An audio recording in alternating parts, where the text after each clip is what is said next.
नमस्कार. तर आज ह्या व्हिडिओमध्ये मी तुमच्यासोबत माझी ॲक्ने जर्नी शेअर करणार आहे.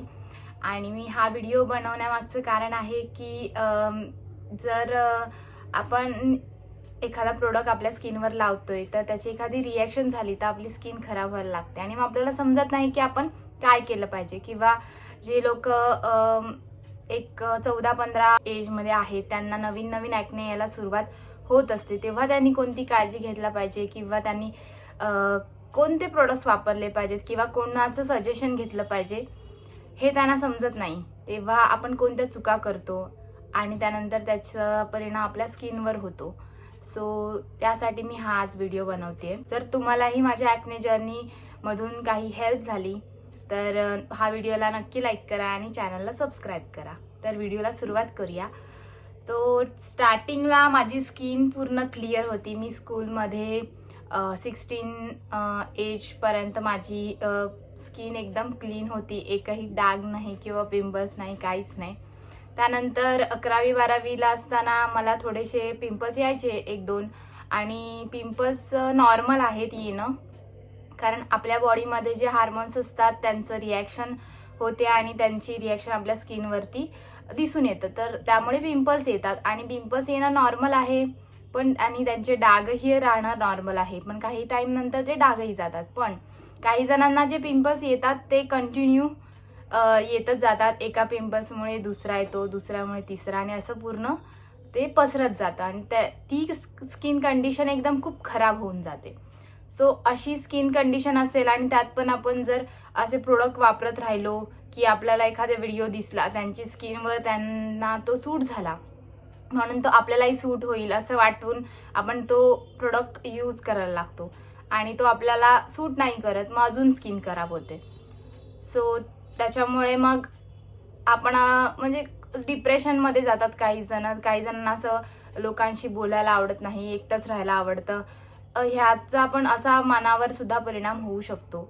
त्याच्यामुळे आपण असं कोणताही प्रोडक्ट वापरायचं नाही ज्याबद्दल आपल्याला माहिती नाहीये क्लिअर.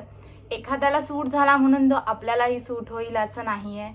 आणि आपली स्किन वेगळी असते, स्किन टाईप वेगळा असतो, हवामानामध्ये फरक असतो, त्याच्यामुळे सुद्धा आपल्याला ॲक्ने येऊ शकतात. आणि प्रत्येकाची कंडिशन वेगळी असते, ॲक्ने येण्याचं कारण वेगळं असतं, त्याच्यामुळे त्याचं सोल्युशन सुद्धा वेगळं असणार आहे आणि सगळ्यांनाच सगळे प्रोडक्ट सूट होतील असं नाही.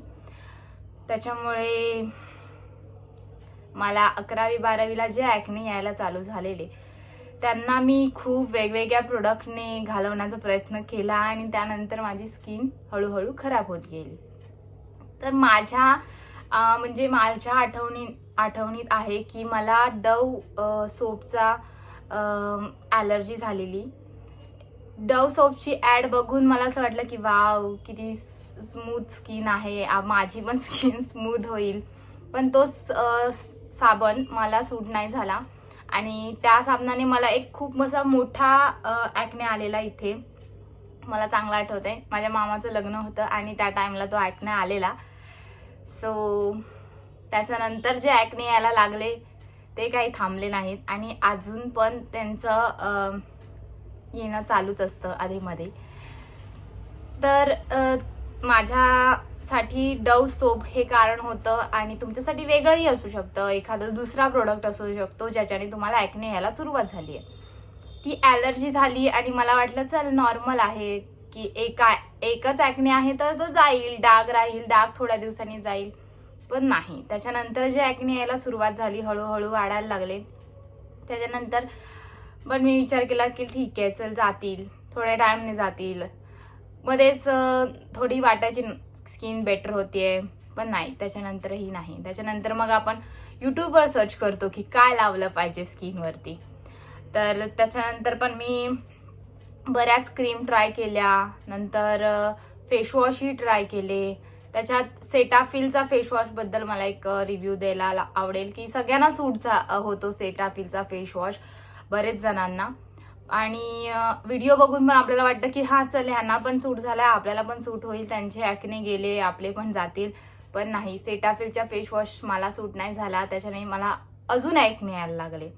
त्याच्यामुळे असं नाहीये की जे प्रोडक्ट फार्मसीचे प्रोडक्ट सुद्धा असले आणि तरी ते तुम्हाला सूट होतील आणि सगळ्यांना बाकीच्यांना झालेत म्हणून आपल्यालाही सूट होतील असं नाहीये. तर ते तरीसुद्धा मी नंतर विचार केला की ठीक आहे, चल हा नाही सूट झाला, आपण बंद करूया वापरायचा, नाही वापरायचा प्रोडक्ट. पण त्याचा जो मॉइश्चरायझर होता तो मला चांगला सूट झालेला, त्याच्याने थोडेसे मला बेटर रिझल्ट आला मॉइश्चरायझरने सेटाफिलच्या. पण ते सेटाफिलचा मॉइश्चरायझर हा ॲक्ने कमी करण्यासाठी यूज नाही होत, तो स्किन आपली मॉइस्ट राहावी म्हणून आपण तो यूज करतो. त्याच्यामुळे त्या प्रोडक्टचं ॲक्ने कमी होण्यासाठी काही यूज नाहीये. नंतर मग माझं लग्न ठरलं 2023ला डिसेंबरला माझं लग्न होतं आणि लग्न आहे तर स्किन पण चांगलीच हवी आहे.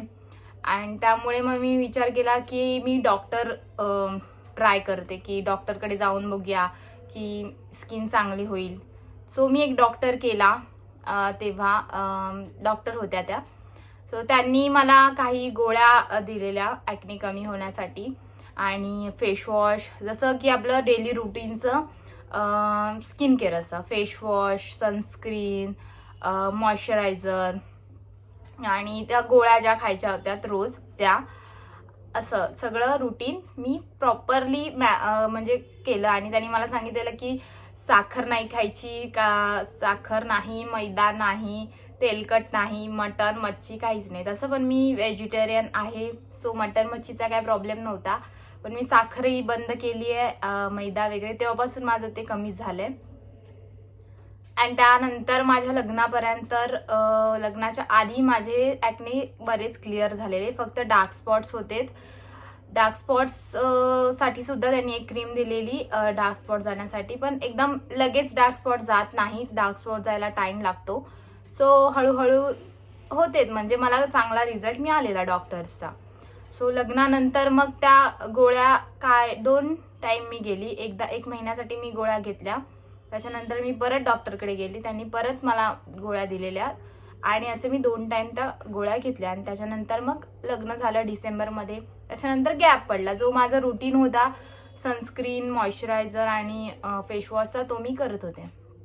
पण गॅप पडल्यानंतर 6 महिन्यांनी मला असं जाणवलं की एखाद दुसरा ॲक्ने येतोय आणि त्याच्यासोबत परत दुसरा ॲक्ने येतोय आणि माझे जे ॲक्ने आहेत ते खूप दुखतात आणि त्रास होतो त्याचा, की शेवटी असं पण पस राहते त्याच्यात, त्याच्यामुळे एकदम आपण एखाद्याशी बोलताना पण असं आपल्याला कम्फर्टेबल नाही वाटत आपला चेहरा. त्याच्यामुळे मग मी परत एकदा लग्नानंतर 6 महिन्यांनी डॉक्टरकडे गेलेले, परत मी गोळ्या खाल्ल्या, परत ते कमी आले. पण त्याच्यानंतर परत आता गॅप पडलेला आणि लास्ट व्हिडिओजमध्ये तुम्ही मला बघितलं असेल एप्रिल 2025 मध्ये की माझी स्किनची कंडिशन परत तशी होती तशी खराब झाली.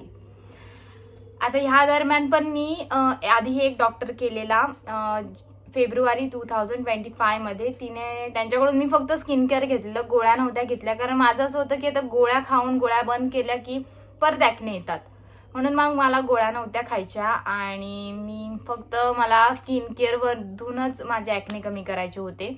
सो मी त्यांच्याकडून मॉइश्चरायझर, सनस्क्रीन आणि फेसवॉश घेतलेला. फेसवॉश सूट झालेला मला आणि सनस्क्रीन आणि मॉइश्चरायझर पण चांगले होते, पण त्यांचा रिझल्ट खूप स्लो होता.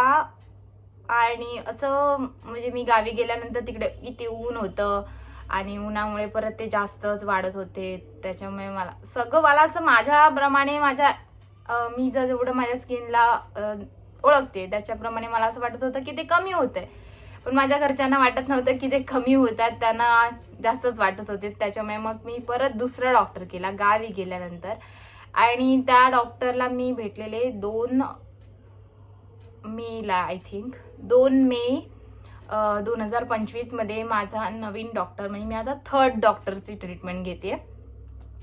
सो त्यांचा रिझल्ट आहे चांगला आहे, खूप चांगला आहे. 1 महिन्यात माझे पूर्ण ॲक्ने कमी झालेत, तुम्ही बघू शकता.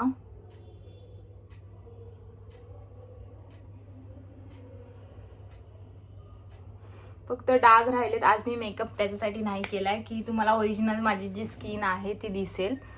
सो फक्त डागच राहिलेत आता मी 1 महिना गोळ्या खाल्ल्यात आणि दुसरा महिना आहे त्याच्यामध्ये पण मी आता गोळ्या चालू ठेवल्यात. पण मी रोज नाही खात आता गोळ्या, 4 दिवस 5 दिवस गॅपने खाते.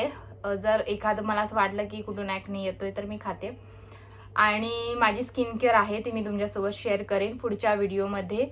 आणि माझं म्हणणं आहे की तुम्हाला जर ॲक्ने जास्तच यायला लागलेत आणि तुम्हाला जर ती कम्फर्टेबल नाही वाटत आहेत किंवा त्रास होतोय ॲक्नेचा किंवा आपल्याला बाहेर जायला कसं तरीच वाटतं, तर तुम्ही एखादा डॉक्टर तुम्ही ट्राय करू शकता.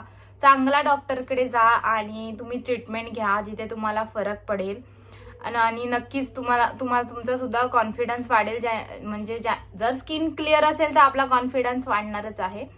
सो जर तुम्हाला जर अनकम्फर्टेबल किंवा डिप्रेस वाटत असेल की खूपच ॲक्ने आहे, जास्तच वाढत आहेत आणि आपण चांगले नाही दिसत आहे, तर नक्कीच तुम्ही डॉक्टरकडे जाऊन ट्रीटमेंट घ्या.